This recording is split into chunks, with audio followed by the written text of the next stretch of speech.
Welcome to another episode of Spiritually Powered Horsemanship, where Cindy and Laura, two very different women from two very different backgrounds, share how they are alchemizing hearts and horses for a deeper connection with life.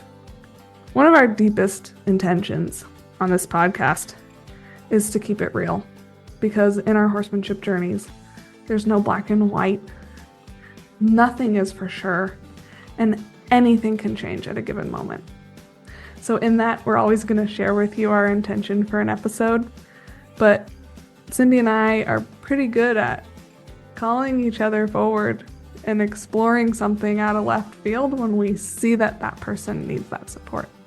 And we're going to take you along on that journey. So if it happens and we take a right turn and end up somewhere else, we trust that it was meant to be. As you listen to this episode, if you're finding yourself having an aha, a new awareness, or just really enjoying the conversation, please leave us a 5-star review on wherever you're listening to us. This is the best thing that you can do to help us get this podcast into the ears of more passionate horse people. Hello, everyone.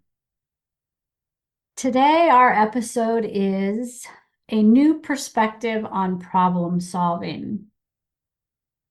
And as life often offers us, I have a new problem with one of my horses. That is going to be the story I share with you. But first of all, the new perspective on problem solving is Laura and I have an approach that is completely in alignment with all of the episodes we've talked about up to now. We're building a relationship with our horse that is built on trust, connection, and communication. And with that solid foundation of a relationship, we're building we have a partnership that is solid. But as we grow in our partnership, problems are going to arise. And how we like to address a problem is in the moment in frustration, we might blame it on the horse. Let's be real. Right, Laura? Yes. Yes. Because we are human and we do get frustrated. And when we are struggling, fear gets activated. And when fear gets activated, we want to control. And so we're going to blame it on the horse.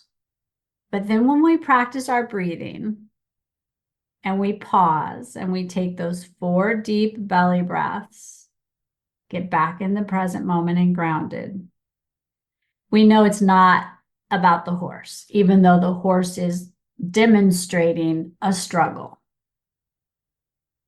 So what we want to do is we want to step back and ask ourselves in that place of accountability, what is going on? What is broken? Because if we don't have the awareness of what is no longer working, how do we fix it? How do we help them through this struggle?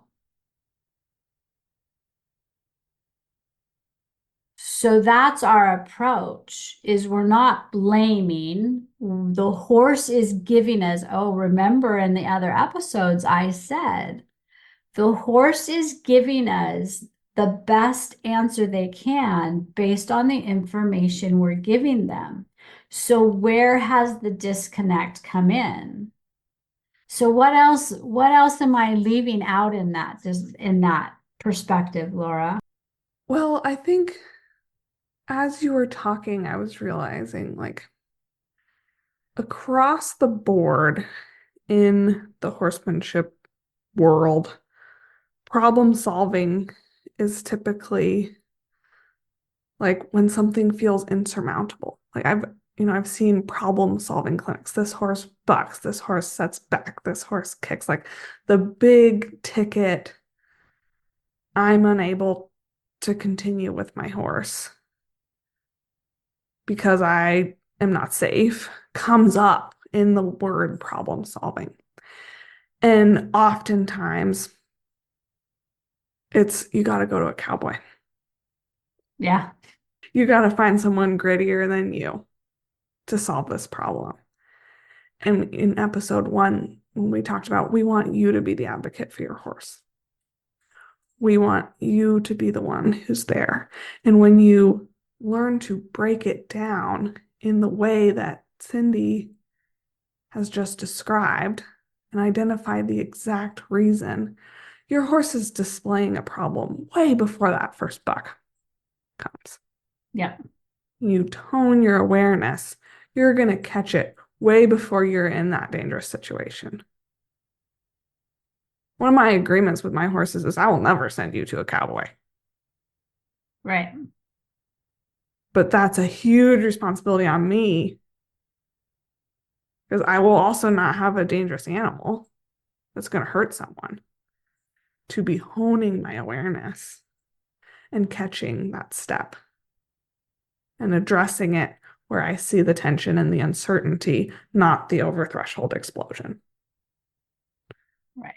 And that is the different approach to problem solving is we want to catch your problems early and empower you to be the person who fixes them. And to build on that, I want to make sure that we are not misleading you. I will not take my horse to somebody who is going to be aggressive with my horse and not allow my horse to have a voice and a choice. Yeah. If you don't have the skills that you need to work through this problem, call somebody like me who is a horsemanship mentor. Yes. Who is going to assess the two of you and the problem together. And then in that problem solving, it may have nothing to do with the horse and it has everything to do with what you're doing or what you're saying with your body language that has confused the horse. And another time, it may be you are asking everything exactly right, and the horse is confused. And so we work with the horse, get him understanding, and then bring the two of you together and empower you together. But in that process, I am including you in everything I'm doing. You may be witnessing and watching, and I'm describing, or you may be doing. So that's what we mean by we won't take our horses to somebody we label as a cowboy, and there's some awesome cowboys out there. A lot out there that are like, I'm gonna show you how it's done. That's not the answer. And as the non-professional in the group, I pick my professionals based on who's going to help me. Like, yes, maybe Cindy or whoever it is that you go to does it for the first time, but who's going to make sure my horse and I don't leave until we can do it together? Not look at my amazing skill. I can get your horse to do anything, but when you go home, you're going to get in a huge wreck because I did nothing to up level your skills today. Hence the name of this podcast, Spiritually Empowered Horsemanship. I want to leave you knowing that I have helped you solve your problem. And the two of you are reunited through trust, connection, and communication. Yeah. So, yeah, I think that's a beautiful description of a new perspective on problem solving. And now we're going to go even deeper into that. So we're going to start with some storytelling. And I think I'll start with Harry. Yeah. Handsome Harry. You guys are going to hear a lot about Harry. Harry, what I love about Harry, I hate about Harry. He is smart. He's charismatic. He's opinionated. He's a jokester. He keeps me on my toes. And he's had Sunday was his 39th ride on him. And so Harry and I do a lot of trail riding, probably more trail riding than we do arena work. And when we get to that trailhead, we get him all saddled up and I go to put his bridle on. And the way that I bridle, I will put it in my left hand, hug him with my right hand, grab it from above him over his head with my right hand, and then my right hand goes in between his ears. And now I can lower and raise that bridle with my arm over his ears. I will then take the bridle, the snaffle, and put it under his chin. So now I have my horse that if he pushes away from me pulls away from me to the right, I can pull him back to the left and ask him to politely take the bit. So all that's been going great until I ask him to take the bit. And then he throws his head up high, which usually throws the bridle, my right arm goes back. And so it started a while ago that he was not taking it politely. He was taking it beautifully. And then all of a sudden, he's not taking it. And I'm struggling to get it on. And he's throwing his head to the left, the right, he's diving his nose down, and it's quite honestly a shit show. So, how do I problem solve that? The first thing that I want to point out in problem solving, and everything that we do with our horses, you can always break it down to 4 to 8 steps.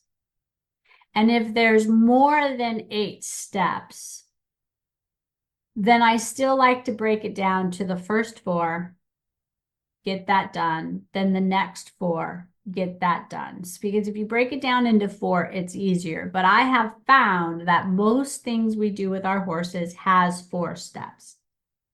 So with Harry and the bridle, the first step is I take the bridle in my left hand. The second step is my left hand goes under his neck, my right hand goes over his neck, and I'm giving him a big hug. That's step 2. Step 3 is I take the bridle and put it in my right hand and go between his 2 ears. And I lower it down. That's step 3. And then I grab the bit and I bring my right hand up so the bit is against his front teeth, and I put my finger and my thumb in his mouth and ask him to open it up. This is all step 4. As he opens it up, I pull my right hand up and the bit goes gently and he politely opens his mouth and we put it in. Okay, step 5 is I put his ears, the far ear into the bridle and then the close ear, and now he's bridled. Step 6 would be to do the throat latch. Step 7 is to put the reins over the horn so that if for some reason he takes off, the reins are over the horn. I always ride with one rein. It's not split reins. So there's 6 steps. So where is it broken? Step 1, that's good. Step 2, that's smooth. Step 3 is good. When I go to step 4, which stick my finger in his mouth and ask him to take the bit, he throws his head up. And the whole bridle goes flying. I want to jump in just for people that don't know Cindy. She's not the tallest person you'll ever meet. So if her horse is throwing its head up in the air, she's done for. Right. My horses have to lower their head below their withers, and I want it to be a partnership. Mm-hmm. I want it to be something we're doing together. So now what Harry and I have to do, because we had a pretty big shit show on Sunday. We went to our first obstacle training course event, which was huge for him. Bunch of horses, bunch of chaos, and it was a catastrophe. So now what we have to do is we have to go back into the round pen and we have to start all over. Step 1, pause, rub, breathe. Good boy. Step 2, good. Pause, breathe. Good boy. Step 3, good boy with the pause. Step 4, now can you take the bit? He doesn't want to take the bit.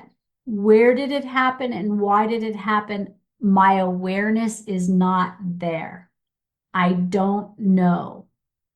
But I'm assuming that I was doing it too fast and in a hurry and was not polite. And then I ignored it. Oh, I'll fix it later. Oh, I'll fix it later. Or I'll fix it later. Yes, I'm a professional. And I teach my horse and my clients, take the time that it takes so it takes less time. I haven't practiced that. And now I have a problem, and it's a big problem. So I'm going to set us up for success, and I'm going to get my little squeeze bottle of molasses because Harry likes molasses.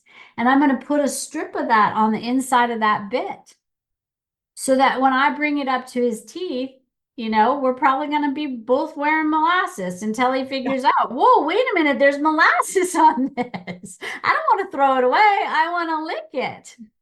And then when he licks it, I'll ask him to politely take it in. And then I'll put it on, and then I'll take it off, and we'll pause and we'll celebrate, and then I'll do it again. I do everything 3 times in a row. Because when you're teaching your horse something and you do it correctly 3 times in a row, you have now laid down a pattern. So break it down in steps. I want to draw some attention to some processes that you outlined in the story. You are not going to keep taking Harry to trailheads and expect to address this problem there. No. You have understood, okay, I missed, my awareness was lacking. I'm going to set aside time and energy to just go figure that out with no other agenda. Back to the round pen. Yep. In a space where there's not a lot of outside distractions. I'm not on a timeline. I'm going to figure that out. That step has to happen because it takes you out of the energy of getting it over with and puts you in the energy of curiosity. Mm-hmm.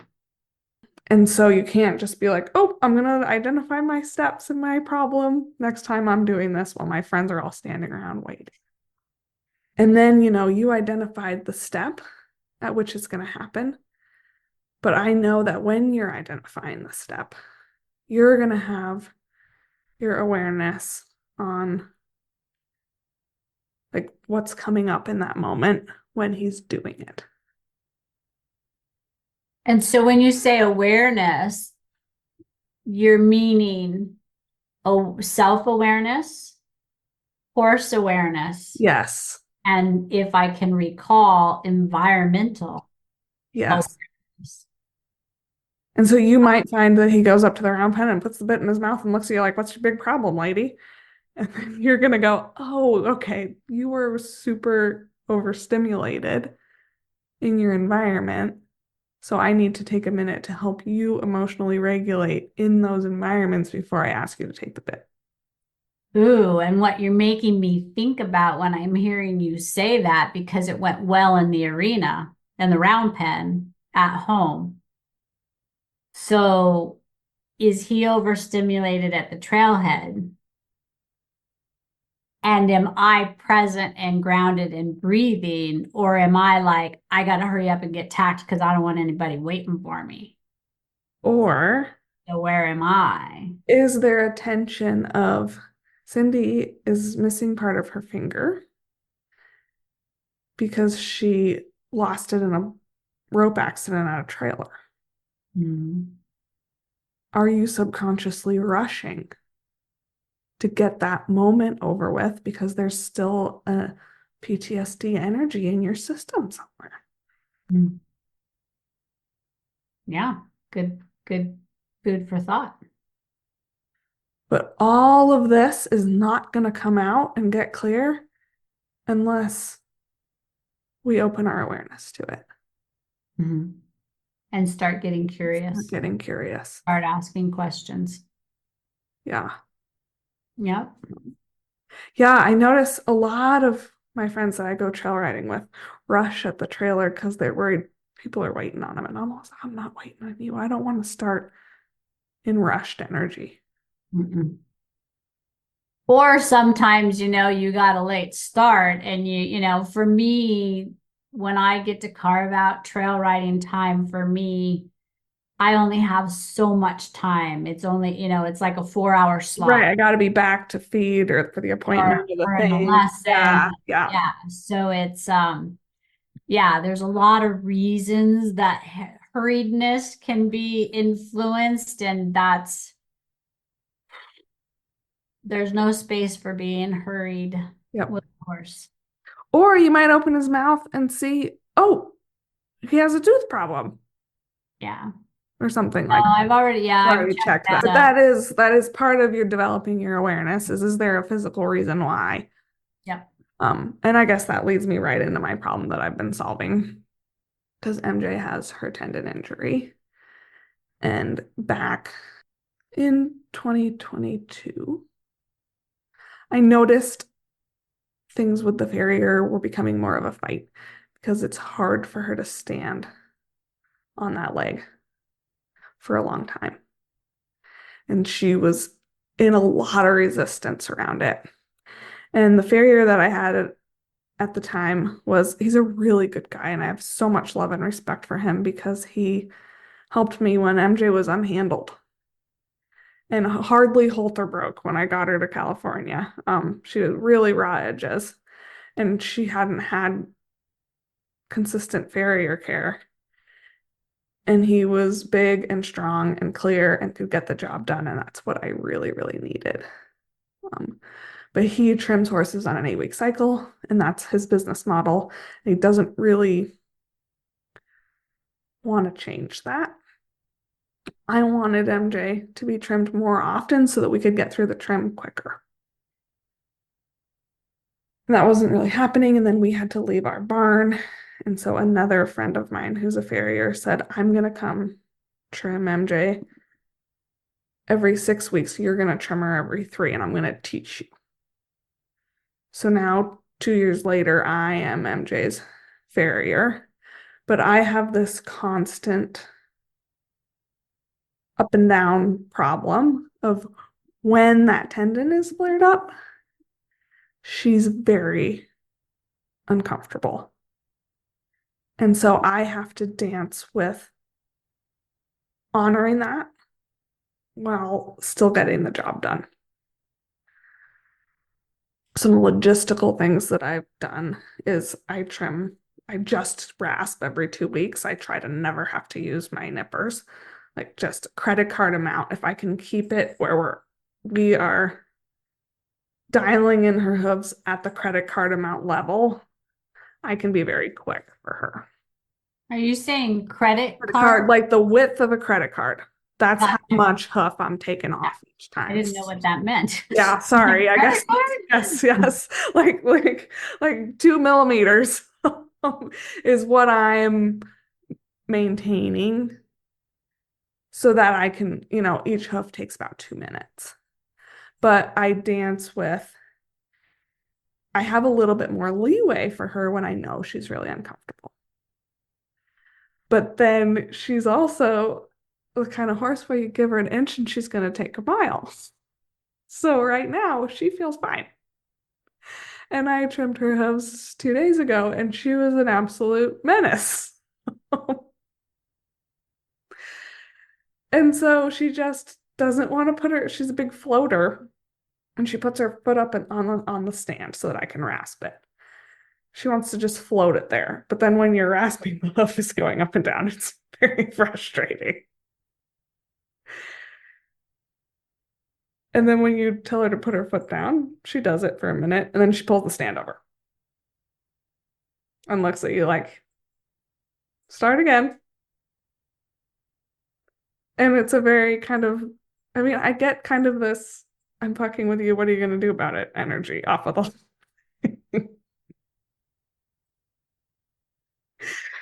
And so that's when I go into the like full on horsemanship. You're gonna give me that hoof. I'm not giving it back until I'm done.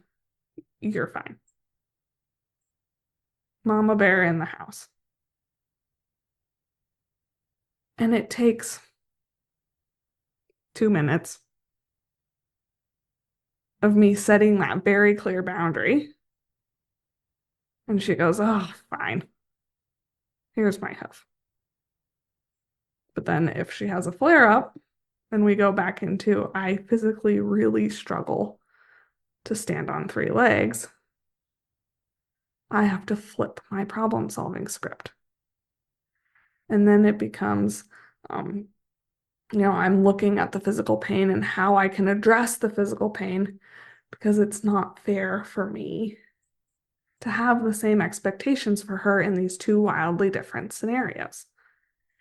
And the funny thing is, her energy and her behavior is very different. Like she gets very defensive and almost more shut down when it's pain. And she's more outwardly just outrageous behaviors when it's, I'm fucking with you because I don't want to do this. So I have to approach those things differently. So I have a bag of tricks of, I have a really squishy pad to help her stand. I want to take some pressure off that leg. The best thing that works is if I can have another person stand and hold her tail and help her balance when she has to stand on her bad leg. And I approach her with an energy of, I know you're doing your best. You need to communicate to me politely when you need that leg back, and I will give it back to you at any time.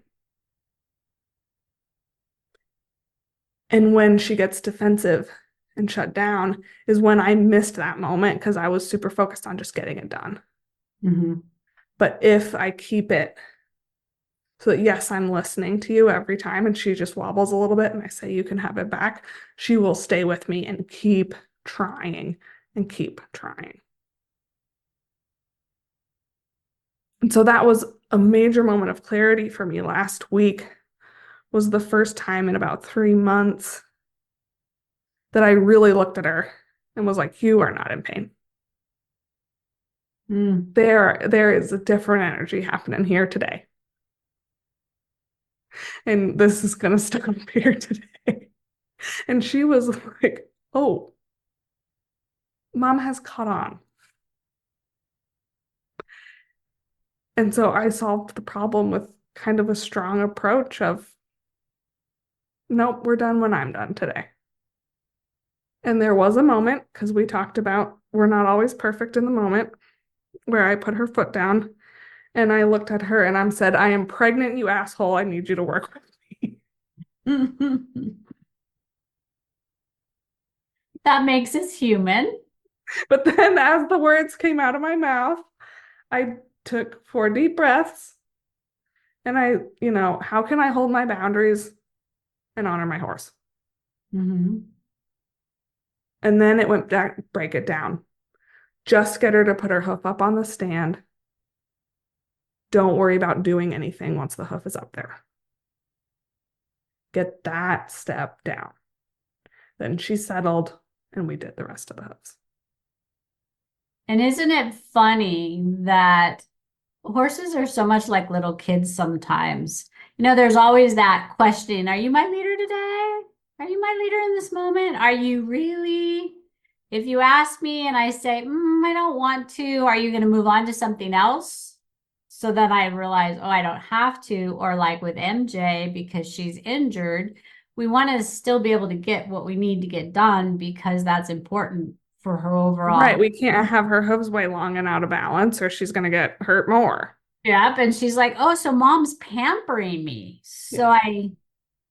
I don't really have to do it if I don't want to do it because it hurts. And then they get this little, well, next time, because last time Yep. I got to, so this time I don't have to. So they're always questioning our leadership. And it's not because they're assholes. It's because in herd dynamics, Their safety depends on knowing that they have a strong, fair but firm leader. And if that leader, for some reason, is off because they're aging or they're sick or whatever, they need to know that. If they just wake up and assume every day that that leader is still their strongest leader, when they're not the strongest leader, the whole entire herd could be at jeopardy. So we get why they do it. Right. It's up to us as the leader to be aware of everything that's going on, ourselves, our horse, the environment, and then rise to that leadership question. Some people say they're challenging my leadership, and yeah, they might be. But I like to say it more like they're asking me to show them that I'm still their leader. That Calling me I'm, back into my power. yeah, that I'm still saying, yes, I am your leader. I am worthy of your trust. Yeah. So that's it. I think again, a new perspective on that problem solving is and it goes back to our last episode. It's not always about me, even though it is about me. Right. I have to say, oh, she doesn't like me. She's challenging me. No, she's being a horse. Yeah. Her dynamic. It's not about me. But in this moment, I have to make it about me and answer the question, yes, I am still your leader, worthy of being followed. Yeah, I like that. So back in 2000, my first baby I had, Rondo, was born in 86 and I was 4 months pregnant. So I know what that's like. Yes. I got a 9-month-old baby horse and I'm 4 months pregnant. And oh, by the way, he needs to be castrated. So I have to be out there at 4 months pregnant trying to get this untrained horse to keep moving so that his healing is healed properly. But in 2000, he's now 14 years old. And I didn't know what I was doing when he was 9 months old and I was 4 months pregnant. Now I got a baby. Well, in his formative years, I've got a baby, right? It was not thought out clearly, but it worked out. He was a great horse. He and I loved to trail ride. We did a lot of it. He was a phenomenal trail horse, but he had no arena manners. Mm. And so in 2000, I decided I wanted to be the best horsewoman I could be for my horse. And so there was so big and the journey, right? And he didn't have the same goals that I had. So he just thought we were doing great. Trail riding, we have a great time, we explore. Well, I want to do arena work. I want to walk, trot, canter, and do all these things, right? And so when I would walk in the arena, that was great. Kind of stop and go and stop and go. But when I try to squeeze him up into a trot, he wouldn't. And so I would kick more because that's all I knew how to do, right? Was kick him more to make him go. That's what they told me to do. Well, I would kick him more and he would literally take all 4 feet up and just plop down on his belly, sternum. Like Well, that's a different behavior. that was, yeah, what do you do with that, right? And he wouldn't get up. So I'd have to get off, pull him to stand him up, get back up in the saddle, walk, then ask for the trot, and he wouldn't, and he wouldn't. And the harder I'd kick, pretty soon, boop, all 4 up, and down he goes. So we set out to find a horsemanship program. And we did get through that situation by going back to groundwork and teaching me that I had to be the leader, which meant he had to be the follower, which was a huge eye opener to realize that the dynamics was actually flipped. Mm. He was the leader and I was the follower, and we did great on the trail. And so that set out my journey, and it took me, you guys, a long time to realize how to create trust and connection and communication, and how to learn how to ask my horses how to do things. And fast forward 24 years later, I now know how to look at what I've learned how to do and break it into steps. And so I teach my students that in everything we do, it's like ballroom dancing. Okay. It takes two of us to be able to ballroom dance. And there has to be a leader and there has to be a follower. And we both have to learn the steps in every move. Mm-hmm. And in a dance, there's several moves, and in every move, there's usually 4 steps. So I, as the leader, I have to know the dance, and I have to know the moves within the dance, and I have to know the rhythm to the steps, and I have to be able to teach my partner, and I have to be an inclusive leader that says, follow my feel. I'm not going to pull you around on the dance floor. And oh, by the way, if I miss a beat,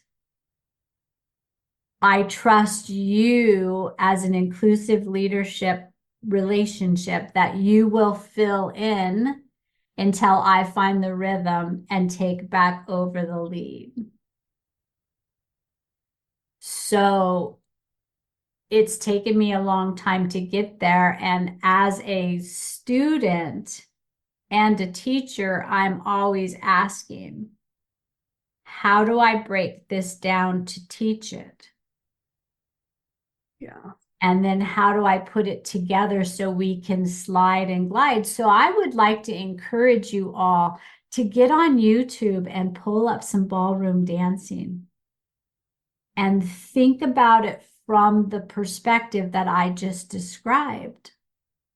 They're a partnership. They have a relationship through trust, connection, and communication. Watch that leader and the follower.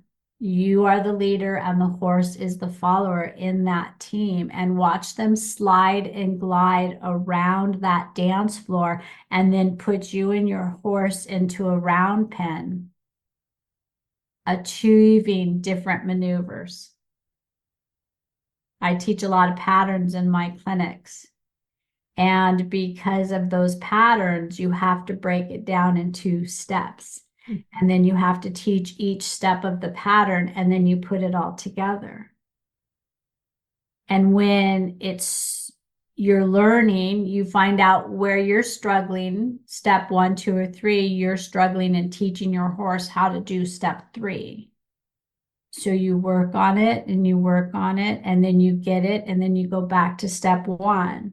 Step 1 works, step 2 works, step 3 works. And when step 3 works, it's amazing to see step 4 just naturally fall into place.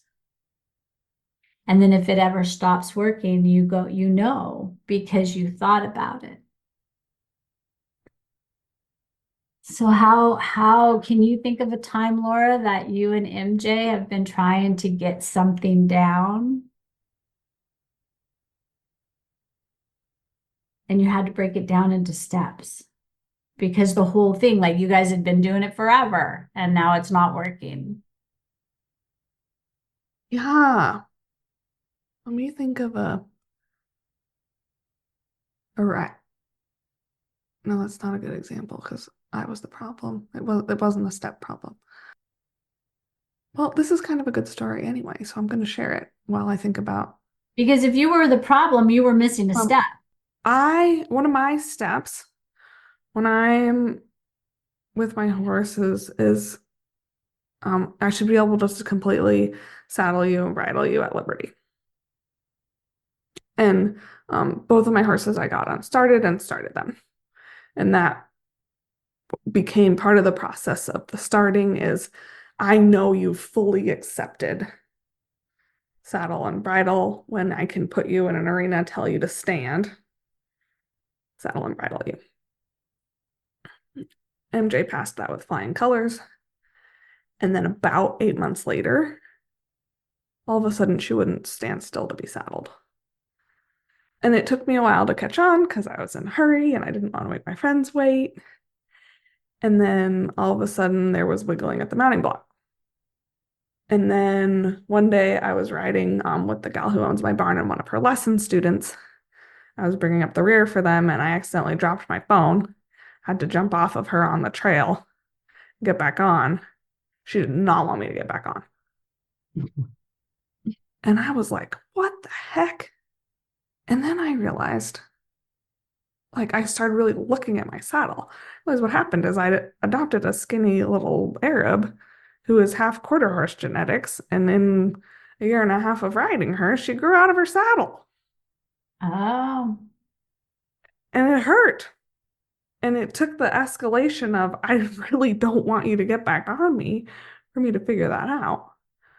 And thankfully, I boarded a barn where the gal has a million training horses and a million lesson horses, and she's got saddles up the ying. And so I was immediately able to just start borrowing a couple saddles and troubleshooting this.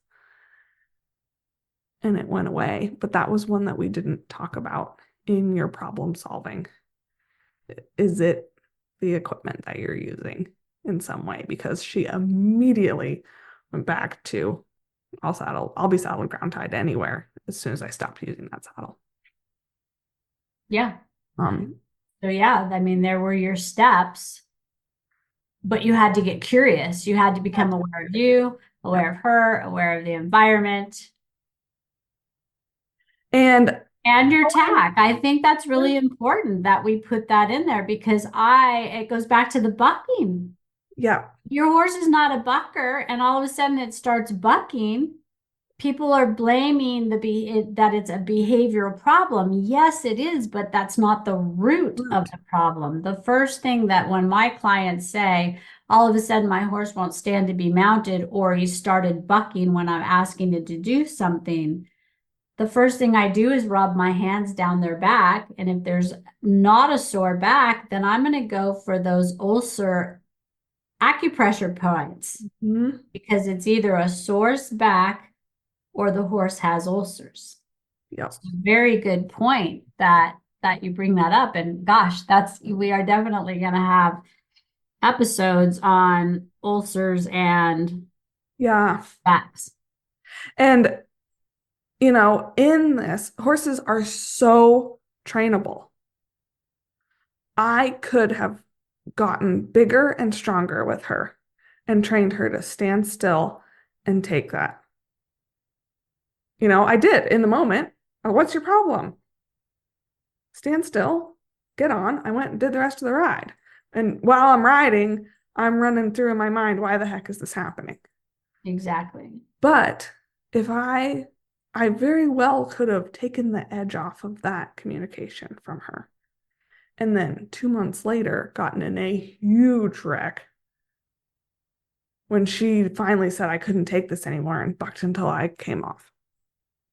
Well, right, because if you're not willing to step back and start asking questions about problem solving and you're getting, no, it's not in the steps, no, it's not um anything different than I'm doing, then yeah, you're looking at the equipment and looking at the horse. So that's that whole awareness and curiosity. We started the episode with, we approach problem solving with curiosity. Where has it gotten broken? Yeah. Why is this happening? And yeah, it's not, I love this saying, and it's a powerful saying, and it applies in everywhere in life. Never say never, never say always. Mm-hmm. Always say maybe. Yeah. Maybe it's me. Maybe it's the horse. Maybe it's the environment. Maybe it's the saddle. My horse never bucks. My horse never say, never say never. Yeah. Yeah. I had, I'm going to say one more story today. It was I working with a client whose horse always just gets in the trailer.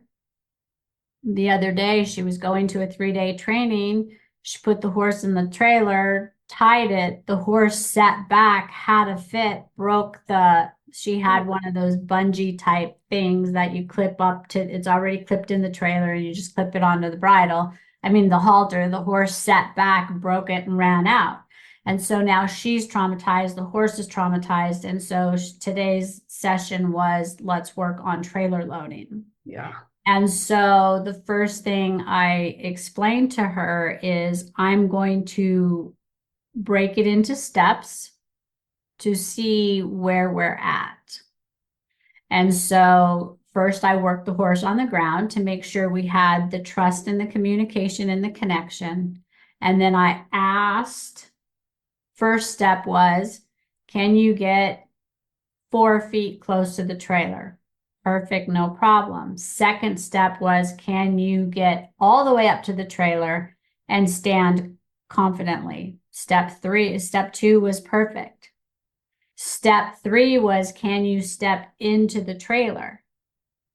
No problem. Step 4 was, can you move all the way to the front of the trailer and stand so I can clip you into your blocker tie? Did all 4 steps perfectly. So then I took him out. I did it 3 times to make sure we had a pattern. And then I asked, and she said, well, out there, I see people just throw the rope over their horse and ask them to get in the trailer. And I'm like, do that? So in those steps, I start out at step 1, put the rope over the horse's back, and then we did all the steps and he got in perfectly. So then now she understands the 4 steps. And she did it great. So then she's like, okay, wonderful. I'm like, no, go get the other horse. Let's teach these steps to that horse. So because she was always walking into the trailer with her horse, step 1 worked, step 2 worked, step 3, he'd go to step in and see she wasn't coming, and then he'd step back out. Follow her out. Yeah. Yeah. So then what I did was step 3, I stepped in with him and he completed all the way in. And then I'd ask him to go to 4 on his own. And he was like, I don't think I can. So I just took 1 step towards the front of the trailer, got him going, and then I stopped and he completed all the way through. So then we did that until we got 3 consecutive times of step 1, 2, 3, and 4 with no problem. And by the end of our hour, she could throw the rope over both their backs and ask them to go through those 4 steps, and they would put their nose into the corner so that she could clip them up. So that was beautiful because I was like, this is perfect for today's episode. Yeah. That is how I went in and problem solved what she had been doing for so long. And what I came to with that day that happened. The weather had been crappy. She was nervous Yeah. about the event and going by herself, and will he be good, and will I be okay? And so she had all these nerves. So she wasn't in her body, breathing down deep into her belly before she asked. It was the perfect storm. And I told her the lesson in that episode was, thank God he blew out of the trailer. Yeah. Because what if that blow up didn't happen until you stepped into the saddle in this arena with all these other horses? Because she had suffered an accident 2 years ago and actually broke her back. She came off her horse. So she had some PTSD. She had a lot of stuff going on that made it the perfect storm. And so the lesson that she got to take away from that was, there were all these things that I missed, and thank goodness he did it here so I could put him home away and just go in the house and be disappointed, but still everybody was okay. We all walked away. Mhm. Yeah, that's bringing up something big that I feel like we need to talk about. You and your horse walking away still in partnership is the most important thing you can do when problem solving. And there is a culture of never give that animal a release because then they're going to learn a bad habit. And there is truth to that. But the way I approach it, and Cindy, I'm interested in your response to this, is that means for the rest of our lives. It doesn't mean right now in this moment. So, and I actually learned this because MJ is an overachiever and she gets very frustrated and she tries harder and does more if I keep asking. Instead of, no, take a beat, reset, go back to the step where you are having success. That allows me to reset, it allows you to reset. Then we're going to approach this next step where we're getting stuck again from a regulated place, not from a panicked place. If you start your day off with a wreck and you're having the thought of, oh my God, how I'm going to go on, that is not the day to go on the ride that intimidates the crap out of you. And there is nothing wrong with that. Exactly. I agree 100%. You always want to end with your horse feeling like a winner, with the relationship of trust, connection, and communication there. And that takes self-awareness and willingness to be accountable and breathe and recognize when you or your horse or the two of you are at the end of your fuse. Yep. Okay, sometimes we want to grill it in until we get it right, right? No, wrong approach. Laura is absolutely right.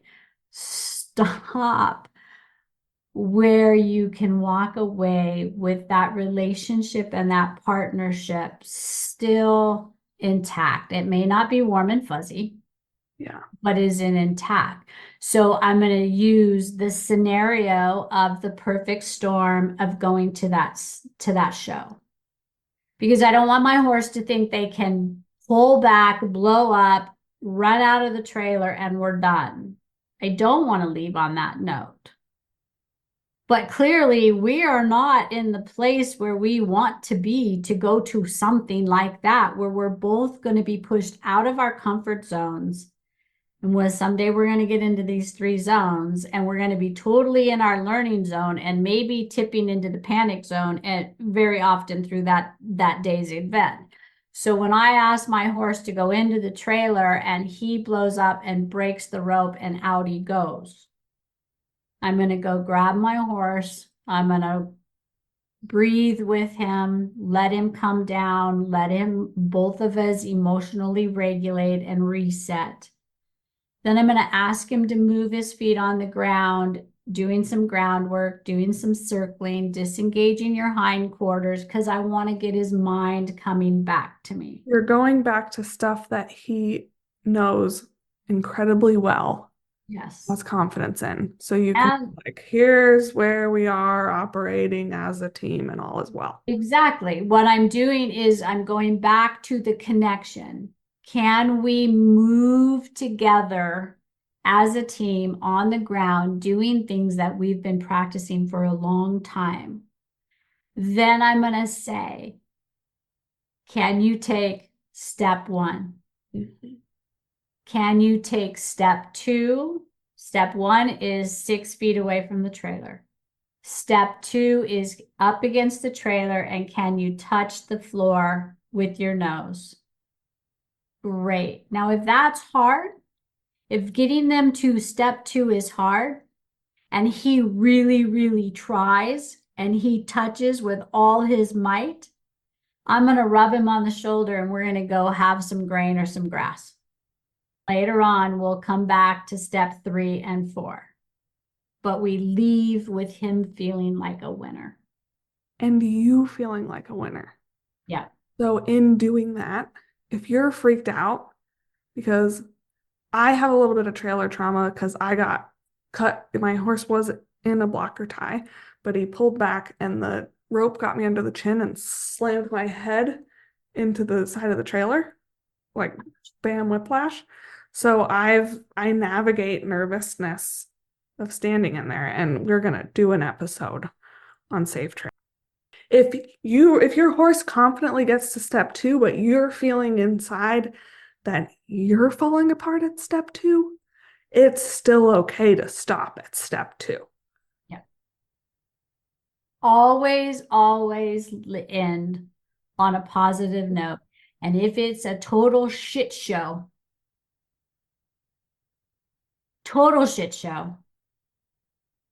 and all you can do is go gather up your horse who's standing in the corner trembling or hyperventilating, and you're on the opposite end and you're hyperventilating and wiping the dust off your jeans and spitting the sand out of your mouth. Stand up, open your heart and look at your horse and breathe. Go grab your horse's halter, rub them on the neck, stand together and breathe. And sometimes that is the most meaningful, successful ending you could ever hope to have. And then put them away in their safe space, go take a hot bath, think about it all from a place of curiosity. And that may take you 3 days to a week. Yeah. When I lost my finger, it took me 10 days before I could go be with my horse.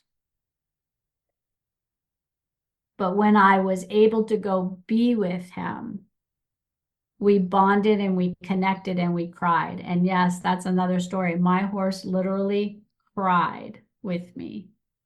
So don't force it and don't fake it till you make it. Yep. We hope that you've enjoyed this episode, everybody, as much as we have. Of course, we're going to end every episode with the challenge because knowledge is only knowledge until you put it to practice. And practice becomes a habit with the help and guidance of your horse. So, Laura, do you want to tell them what the challenge is? Yeah, the challenge is to solve the problem using the method of breaking it down. Identify at least your 4 steps. If there's more than 8 steps, you're going to do it in phases of 4. Run through your steps. And I don't want you guys to get bottled up in, oh no, I don't know the steps. Pay attention to what you normally do and do that. And the steps are going to fall right out. When you get to the step that breaks, lean into curiosity. Go back to your awareness. Are they confused? How can I be more clear? Is there pain? Is there an environmental factor? Find that way to fix that step. Get 3 successful times through the step. Run back from step 1 all the way through. And know if you've solved your problem. Beautiful. And feel free to, back this episode up and listen to Laura run through that drill. And you can start before you even have a problem. Like, oh, how many steps is there to this? Ooh, how many steps is there to, catching my horse, haltering them, and taking them out? Start changing your perspective on everything that you do. Well, yeah, when you flip this on its head, this is also how we teach everything with our horses. Yep. And then give us feedback. Yeah, tell us how it goes. Thank you for tuning in to this episode on our podcast. I want to remind you that we'll be here every second and fourth Tuesday of the month, following the golden rule. That's the plan, but we are always willing to be flexible. If you want to connect with either one of us, you can do so by finding me on Facebook, my Facebook group, Unbridled Reflections. And you can find Laura on Instagram. She's known as the Homestead Witch. The links to those contacts can be found in the show notes below.